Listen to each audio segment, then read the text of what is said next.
There actual extraterrestrial beings alive and walking around among us in the time of the Old Testament? Does Bible scripture actually have references to extraterrestrials in chariots that were flying through the air? Are there certain linguistic chiropractic adjustments we can make in which the translation of certain words can be altered in order to give us a shocking reinterpretation of the words that are so central to Western thought? These are the questions that we're going to be answering, and you will be shocked when you see just how far we need to reinterpret what we think we know in the Bible. Much of what we're going to be talking about in this episode comes from a website called Bible Reality Check. The earliest writings on this website that I'm aware of date back to the year 2000. Some of the most recent ones appear to be 2009. There was also a lot of work done in the year 2006.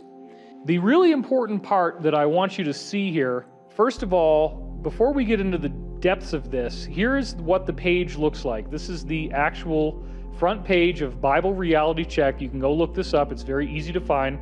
And what you see on the left sidebar there is all of the articles on the site. So there's not that many, and 2 or 3 of them are actually quite short.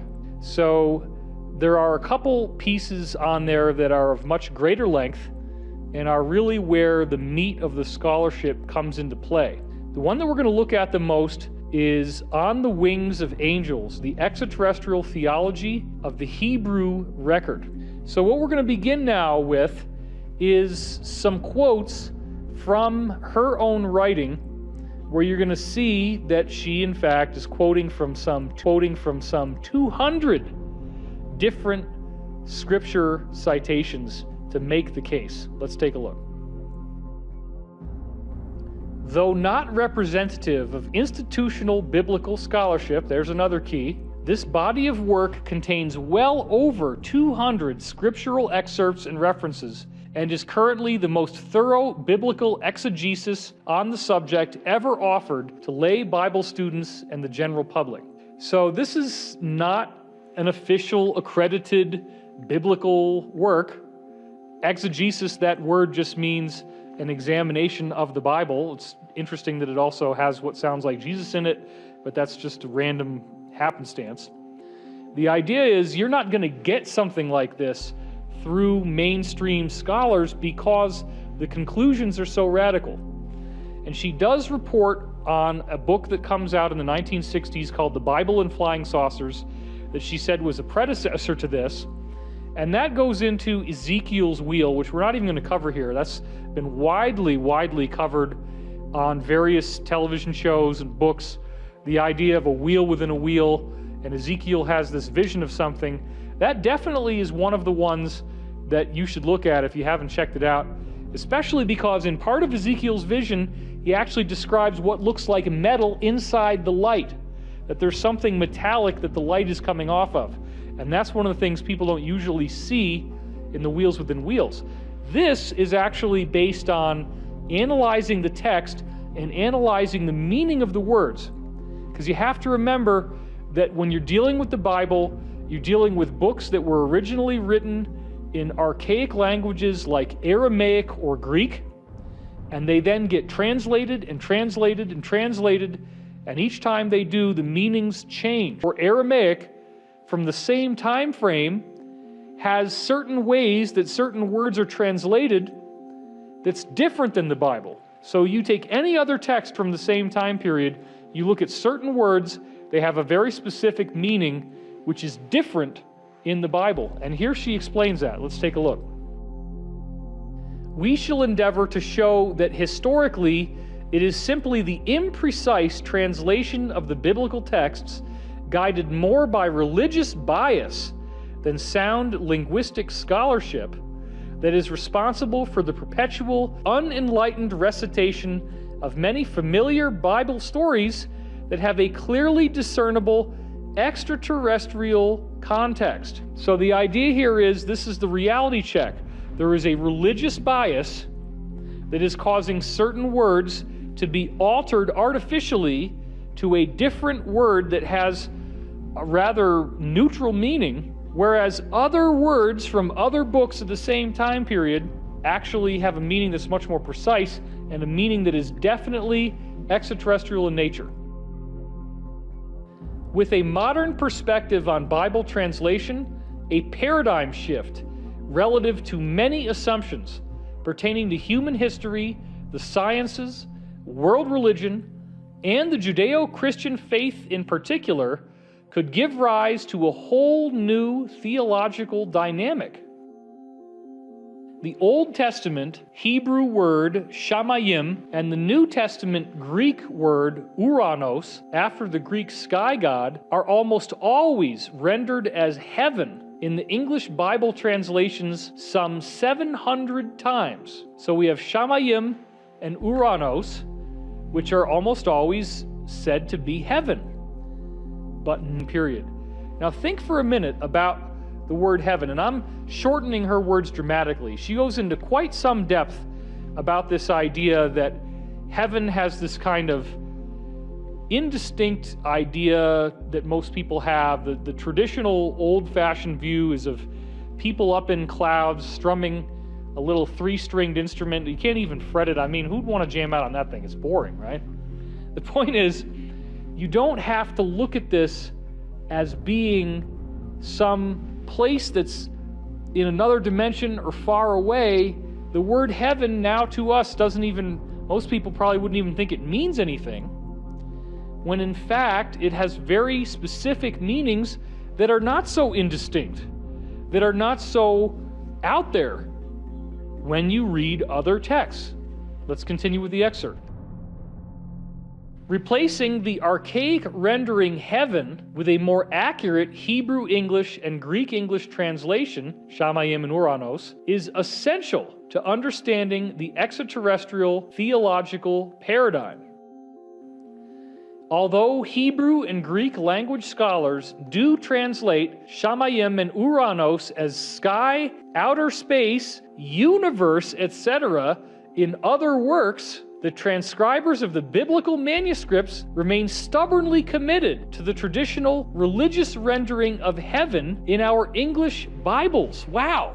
So what is it saying here? The word heaven appears 700 times. And that word has been altered where what you really should be putting in there is universe or outer space. And it is a religious bias that has robbed us from being able to understand this. So think about this. That has robbed us from being able to understand this. So think about this now. Normally the word heaven is indistinct. It could be anything. It could be some place that we can't see. It could be some parallel dimension. All of a sudden, if heaven means outer space, there's any number of passages in the Bible that wouldn't have really made sense before. And, you know, when you read the Bible, there's a lot of things that don't make sense. That's normal. But then when you have the code, when you understand the languaging, you can go back into that and you can reread things with new eyes. And by simply popping in outer space, it becomes very clear that you're dealing with extraterrestrials who have chariots or craft that fly in the sky. It becomes undeniable. So let's keep reading. Here are some of the obvious examples of this. This is where she's just showing you now how the word heaven obviously represents the sky or outer space. So the first one's from Genesis 1:20, and let birds fly above the earth in the open expanse of the heavens, in the open expanse of the sky. That's where birds would be flying. And the rain from the sky was restrained. Genesis 8:2. There again, it means the sky. And then Genesis 15:5. And he took him outside and said, now look toward the heavens and count the stars, if you are able to count them. So there again, heaven means outer space. Look in the heavens and count the stars. It means outer space.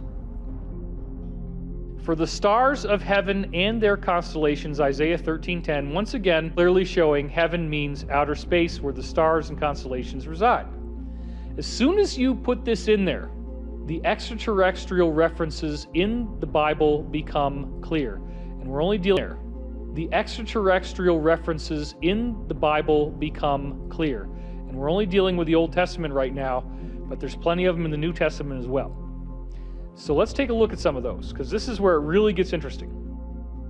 Is not God in the height of outer space? Look at the distant stars, how high they are. Okay, now, later on, and we're going to get into this, she explains that God, actually the word God is usually plural, except in certain cases, and the word is Elohim, and Elohim means mighty ones. So mighty ones actually seem to refer to, as we'll see in context, people who are like us, but they're stronger, they're more mighty, they're awesome. They have superpowers, they're like superheroes, they're the mighty ones. The mighty ones from outer space. Our Father who art in heaven, Elohim from outer space. Hallowed be thy name, thy kingdom come, thy will be done on earth as it is in outer space. Wow. So everything starts to change here. So now we're going to get our hands dirty and really start to look at some of the specific examples of how this works. So is not God in the height of outer space? Look at the distant stars, how high they are. That's Job 22:12. Then we have the Lord is in his holy temple. The Lord's throne is in outer space. Psalms 11:4. The Lord's throne is in outer space. What is Lord again? Lord is Elohim. Elohim are mighty ones. So they're talking about, except in rare cases, multiple beings coming from outer space. That's where they are when they come here. That's where they came from. And the universe will praise thy wonders, O Lord, O Elohim, O mighty ones, thy faithfulness also in the assembly of the holy ones. For who in outer space is comparable to the Lord? So there again, it starts to look really different. The Lord of hosts is mustering the army for battle. They are coming from a far country at the end of the universe. So this is interesting too, because we find out that there are wars going on between good ETs and bad ETs from the heavens, from outer space, and that those wars are also being fought on Earth, sort of like a proxy war, but that it's very real. Both sets of beings, the good guys and the bad guys, are here on the ground, and the Bible is saying that they came from outer space, but they're fighting here. And this all lines up very nicely with what we're now hearing from things like cosmic disclosure. So now we're going to get into what the true meaning of the word God really is, and it is shocking because it's mighty ones, as I was just saying. So this is where she writes that. Allowing that there are minor differences among the various English translations, as a general rule of thumb then, whenever God is found in the biblical texts, we may safely read Elohim, or mighty ones, which is always plural, except where directly identified with Lord Yahweh or another named deity. So, with tongue planted firmly in cheek, this changes things a bit. The idea that God is not necessarily as monotheistic. I mean, there is a monotheistic concept going on in the Old and New Testament for sure. I'm not disputing that. But the word Elohim is not meant to be singular. It's a religious bias that takes it away from its real meaning, which would otherwise be translated as mighty ones. And mighty ones is very different, because now you're dealing with this concept of messengers. Angelos is a Greek word that means angel, and that word also translates as messenger. So these mighty ones are messengers. They came here from heaven. They came here from heaven, from outer space. And now we start to look at these texts with those two things in mind, Elohim and Shamayim Uranos as heaven, meaning outer space. Check out all the things that start to happen. In the beginning, the mighty ones created the cosmos and the earth. Well, that's interesting right there, because it suggests that earth was actually somehow gardened by extraterrestrial beings who helped to create the cosmos. It's a very different view right there. The very first line of the Bible changes. Then the mighty ones said, let us make man in our image, according to our likeness. And the mighty ones created man in their own image. In the image of the mighty ones they created him, male and female they created them. Genesis 1:26-27. So here what we're seeing is, okay, wait a minute. We've usually heard God created man in his own image. Elohim created people on earth in their image, meaning we are human because they made us. They probably cloned us from themselves. This is the deeper implication that starts to line up with a lot of other stuff that we've been hearing from many, many different scholars over time about the idea of extraterrestrials being involved in the genesis of the human race. That there may have been some indigenous, proto-human type ape man here, and that extraterrestrial Elohim showed up and mixed their genetics with the people who were already here, thus creating the human race that we now see. And Corey Goode in Cosmic Disclosure has described that there are multiple groups, 40 to 60 different ET groups, that have created a total of about 22 different programs. And these groups that have created a total of about 22 different programs. And these programs have genetic things that they're doing, spiritual things that they're doing. They're mixing their own DNA in. They're taking DNA from different parts of the galaxy, blending it in with our own. And now we're seeing, sure enough, you reinterpret the Bible slightly, and now all of these things start to jump out at you. And there's a lot more. Let's keep going. Yahweh has established his throne in outer space and has sovereign rule over the universe. Bless Yahweh, you his mighty ones.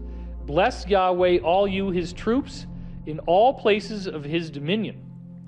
So there again, we're seeing that Yahweh has established a throne in outer space. So this is someone who came here having already established dominion in areas outside the earth. Now this is where we got to bring in the Law of One to establish a very important point. The Law of One explains that the original Yahweh in the Old Testament was a benevolent group that did in fact take genetic material from Mars, people that had survived the cataclysm of Mars, moved it to the earth, and then blended it with their own, creating the first anatomically modern humans that, in Law of One terms, with the spiritual component, started about 75,000 years ago, 3 25,000-year cycles in the past. The Law of One then also says that because Moses was ultimately tempted by the people that were around him to do magic tricks, he got distracted from a positive path, and that the positive Yahweh that was originally working with him and with his people got replaced by a negative group that took on the same name but was not the same group. They impersonated that group, they stole the name, but they changed the dialogue into a very negative view. And this is where you start to get the angry God, the jealous God, the God that wants to have all the firstborn children killed, the God who cannot accept any other gods before him, and actually, according to the Law of One, the God that wrote the 10 Commandments. Now, wait a minute. The 10 Commandments are ethical things. Yes, that's true. They're moral and they're ethical. But the way it's worded according to the Law of One was a very clever psyop. It says, thou shalt not do this, thou shalt not do that. When in fact, a much better way to say this would be, if you do this, you can do it if you want to, but if you do it, this is what's going to happen. And the this that's going to happen is actually karma. So you're balancing off that karma. Whatever you create for others is something you will experience. But if you say thou shalt not do this, then that actually causes people, through reverse psychology, to want to do it, to be defiant, to say, well, you can't tell me what to do. So it's interesting because it's a very advanced knowledge of psychology that this impersonator negative Yahweh apparently created to create more of those behaviors by telling us not to do it. And it's interesting because if you look at what the statistics actually show about the so-called war on drugs, in the 1980s when I was a teenager, everybody was hearing this phrase, just say no to drugs, just say no to drugs. Or they'd have the commercial, this is your brain on drugs, any questions? It didn't work. Telling people just say no didn't work. It actually increased the usage. So it's a complex subject, and the quotes that I'm going to share with you here and am sharing with you don't really rely too much on whether it's the positive or the negative Yahweh, but I just wanted to make that clear so that as we look at this, you get a better sense of what the Law of One is saying about the Old Testament, that there were extraterrestrials there, and that the good guys ultimately had to leave and got replaced by negative beings that were very warlike, but were definitely extraterrestrials. Let's keep reading, and you'll see more of these quotes. But our mighty ones are in outer space. There you have it right there. The mighty ones, these ETs, are coming from outer space. That's Psalms 115.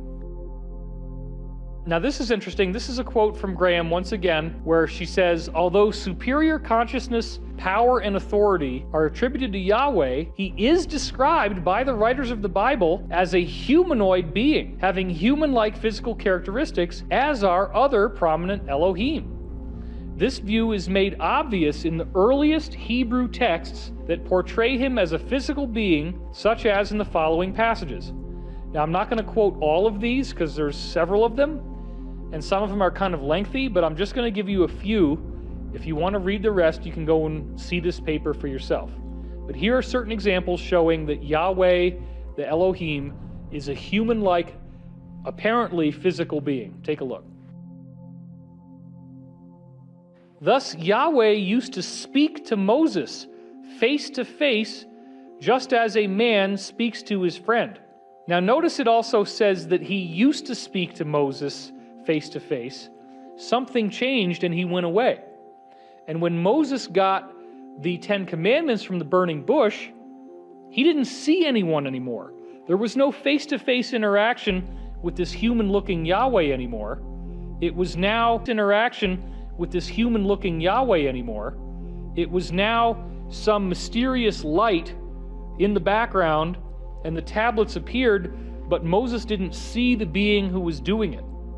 So I think this part is referring to the original Yahweh before he got replaced, who did look very human-like.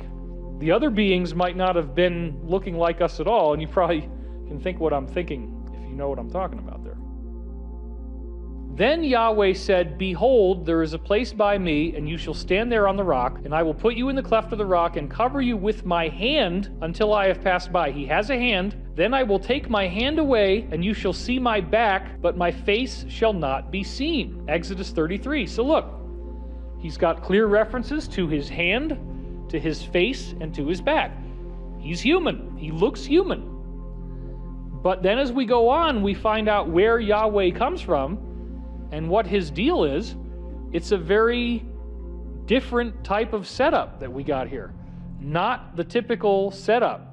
This is a guy coming in from chariots from the stars, from outer space, but he looks human. And that's, again, totally in alignment with what Corey's told us about the idea that we have inner earth beings like Anshar that are human-looking, and they have posed as extraterrestrials, and they do have flying craft, and they've told us that they're from outer space, but they actually might be a lot closer to home.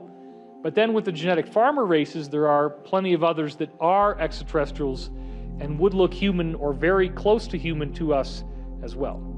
So let's read a couple more of these. The next example we're going to see is these three angels, messengers, mighty ones, Shadrach, Meshach, and Abednego. And this quote shows what's going on here, where King Nebuchadnezzar was filled with wrath and his facial expression was on here, where King Nebuchadnezzar was filled with wrath and his facial expression was altered towards Shadrach, Meshach, and Abednego. Now here's three beings saying that they are angels, that they're mighty ones. King Nebuchadnezzar wasn't having that. He said, you guys look just like anybody else. You look like ordinary men. So he gets very angry, and he decides that he wants to have them burned alive, but not just in any old way, but he orders the furnace to go 7 times hotter than the temperature to roast human flesh. Let's take a look.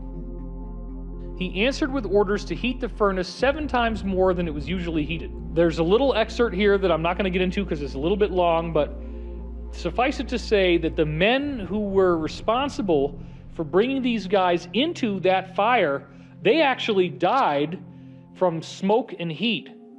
Just bring them in. So they the guys who brought them in never came out alive. They died immediately because it was so incredibly hot. But that is not what happened with these human-looking angel beings. Take a look. Then Nebuchadnezzar the king was astounded and said, "Look, I see 4 men loosed and walking about in the midst of the fire without any harm. And the appearance of the 4th is like a son of the mighty ones." So that suggests that some of these mighty ones were glowing. And so therefore, the 3 guys were thrown in. But maybe they had a higher level being who showed up that would be more luminous, that made sure that they didn't die. That's probably what's going on here. Hence, the 4th looks like a son of the mighty ones. Let's see what happens next. The king's high officials gathered around and saw that the fire had no effect on the bodies of these men, nor was the hair of their heads singed, nor were their trousers damaged, nor had the smell of fire even come upon them. The king then responded and said, "Blessed be the mighty ones of Shadrach." So the next thing I want to get into now is the chariot aspect, the craft that these human-looking people showed up in, because this gets really interesting too. Take a look. "There is none like the mighty ones of Israel who ride from outer space to your help and through the skies majestically." Deuteronomy 33:26. Bang! I mean, that says it right there. "To him who rides through the distant cosmos, which is from ancient times, his strength is in the skies." That's in Psalms. So the distant cosmos from ancient times, these people are much older than life on earth, the mighty ones from outer space. "Behold, Yahweh is riding on a swift cloud." Is it really a cloud? No. You're going to see why in just a minute here. This is now coming out of Isaiah, and there's a couple other examples that make this clear. "And he rode upon a cherub and flew, and he sped on the wings of the wind." And this is Psalms and Samuel, 2 different passages. "Who are these mighty ones who fly like a cloud and like the doves to their perches?" Isaiah. So this is clearly referring to them flying like a cloud or like birds, but obviously not a cloud. Now look at this. "He lays the beams of his upper chambers in the cosmic waters.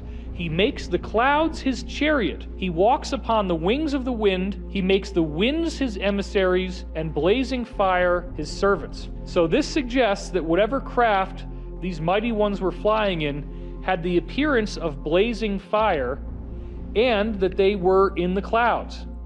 So they're looking at this chariot. They don't know what else to call it. It's like the clouds. It's like birds. It's got a blazing, fiery appearance to it. It's clearly a flying craft. Let's read a few more. "Behold, Yahweh will come in fiery chariots like the whirlwind." A whirlwind is a craft. Let's read a few more. "Behold, Yahweh will come in fiery chariots like the whirlwind." A whirlwind is a tornado. So there's some kind of rotating aspect to this as well. The whirlwind suggests, it's a fiery, spinning object in some way. And a lot of UFO sightings do have this rotational aspect to them. "Behold, he goes up like clouds. His chariots are like the whirlwind, and his horses are swifter than eagles." So the chariots are like the whirlwind. He's like clouds, but these are not chariots that are pulled by horses, because they are swifter than eagles. Well, wait a minute. Eagles fly really fast. So what they're saying is they're watching these craft, these chariots, these fiery chariots, zipping through the sky at a very fast speed, and this is defying normal belief systems. Something strange going on here. Now look at this one. "The chariots of the mighty ones are myriads, thousands upon thousands, and Yahweh is among them." So right here, what we're seeing is a very compelling body of information suggesting that this is a extraterrestrial contact record. And I did go a little bit into this in one of the earlier episodes of Wisdom Teachings long, long ago. And one of the things I also mentioned is how they describe the negative beings. And we have, of course, Rome being at war with their arch-enemy Carthage. And the Carthaginian gods included Moloch, the owl-headed god, and Baal. And there is a reference to Baal in the Old Testament as Baal-zebub, which would be now called Beelzebub. But the interesting part is that Baal means Lord, and Zebub means stinging insect. So Beelzebub or Baal-zebub means the Lord of the Flies. Now, you've probably heard that one before, because there's a famous book called Lord of the Flies. It's also been television shows, movies, etc. But what Lord of the Flies really means is Lord of the flying insect that stings. So one of the other things that she does in these scripture analyses is looks at how those flying insects that sting are actually another reference to flying craft that have weapon systems. And the sting of the weapon system would be like the firing of whatever particle beam weapons they have, or laser, or whatever it might be, but it's a stinging flying insect. So we're seeing Yahweh coming from outer space, being part of a group of beings that have thousands and thousands of chariots. They look like blazing fire. They're faster than eagles fly. They're in the skies. These beings are coming down. They're landing on earth. They look like humans. They're walking among us. Some of them glow. And some of them look so similar that you have King Nebuchadnezzar saying, "Throw that guy in the fire. He's not real. Those three guys are not real." And then sure enough, they walk around. They're totally fine. They come out. They don't even smell like smoke. Not a hair has been singed. Nothing is wrong with them. And they're clearly not ordinary people. Something happens in this series of experiences where before we get to the negative Yahweh, we have the same thing that we've been hearing from the Hindu scripture about this Samvartika fire, that the sun is going to give off a bright flash, some kind of evolutionary leap for humanity. The Zoroastrians called it Phrosokereti. We've seen all these different examples of this prophecy showing up in which the sun clearly seems to be doing something that alters the game on earth completely. And what happens to you really depends on your spiritual orientation. What choices have you made in life? Have you been a loving person? Have you been supportive and benevolent and encouraging towards others? Or are you manipulative and controlling? Because this event, whatever it is, the Egyptians talk about it. We saw that it was in Greek philosophy that golden age actually could be seen as golden race. This principle of ekpyrosis, some fiery release from the sun. All of these things start to weave together, and they show up in the Christian and Jewish tradition just as well. That's what most people are familiar with. But what we really need to do here is establish that there's a unified group of extraterrestrials out there. They keep contacting different races at different times, and then religions are created out of that, and a lot of misunderstandings occur. But there is a very consistent message through all of it about ascension. So once we start to demystify what angels are and see that they are extraterrestrials, they do have craft, that's all in the Old Testament, that they look human, it gets into what is their teaching. What did they tell us is going to happen? What are we expecting to occur in our own immediate future? So in the next episode, we're going to go through the ascension prophecy, their teaching. What did they tell us is going to happen? What are we expecting to occur in our own immediate future? So in the next episode, we're going to go through the ascension prophecies in the Old Testament. I don't want you to miss it because this is very powerful stuff. It starts to make everything that I've been telling you snap together and click. And it puts it into a much wider context. I'm David Wilcock, and this is Wisdom Teachings, bringing you the information that will set you free. Thanks for watching.